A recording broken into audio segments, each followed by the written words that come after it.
The press conference wrapped up about half an hour ago in a packed room in a building just behind the main hospital entrance here.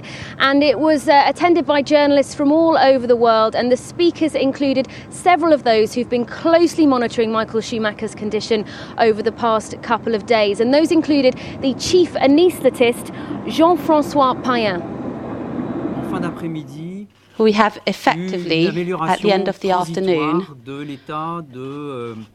received a transitional improvement in the pressure on the brain for Michael Schumacher, which meant that we could take a new scan without putting him to risk.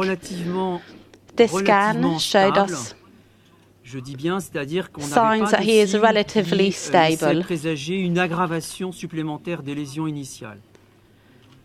So there is no worsening of the initial lesions. Maddie, in that press conference, they were sounding slightly more optimistic. Is that the feeling there? Yes, there's certainly been an improvement to his condition, but we should stress that doctors say that they cannot say that he is out of danger yet. What's happened since we last heard from the hospital staff around 24 hours ago is that there's been an operation to try and relieve some of the pressure on his brain, to remove some of the blood clots there. But doctors stress that there was still swelling, there's still bruising, and they're still going to keep him in a medically induced coma to keep a very close eye on him. But this certainly will be welcome news for his family, who remain by his bedside throughout the night, and for millions of fans around the world. But the key point coming from doctors is that this is a minute-by-minute case that could still change. The situation is better controlled than yesterday. We can't say he's out of danger, but we now have a bit more. As I said yesterday, we gained a bit more time in the evolution of his, and the years and the hours to come are still crucial.